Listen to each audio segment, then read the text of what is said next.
Hello guys, आपका स्वागत है हमारी चैनल पर। तो आज का वीडियो बड़ा ही मज़ेदार होने वाला है क्योंकि आज हम काइट्स बनाने वाले हैं। कागज़ से नहीं या प्लास्टिक जो आता है उससे भी नहीं, लेकिन आज जो हम काइट बनाने वाले हैं उसमें यूज़ करने वाले हैं बलून। जी हाँ, सही सुना आपने, बलून का यूज़ करने वाले हैं। कितने सारे बलून साथ में जोड़ेंगे, बाद में उसकी काइट बनाने वाले हैं और बाद में उसको फ्लाई भी कराएंगे आकाश में। देखते हैं कि क्या होता है। देखिए, मेरे पास ऐसा छोटा गुब्बारा है।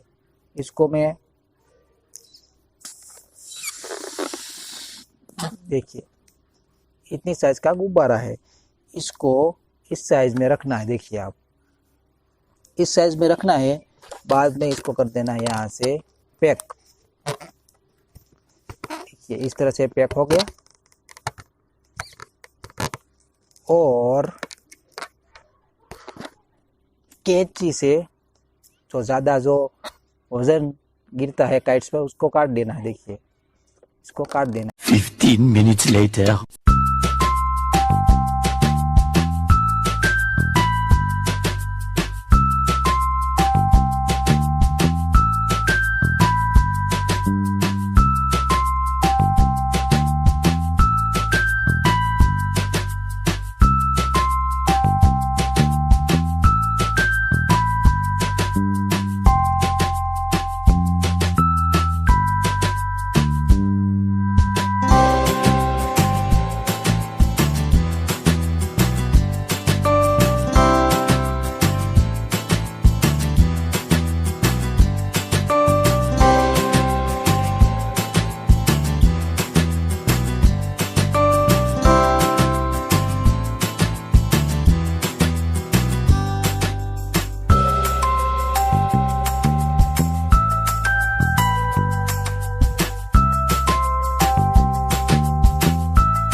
Thousand years later.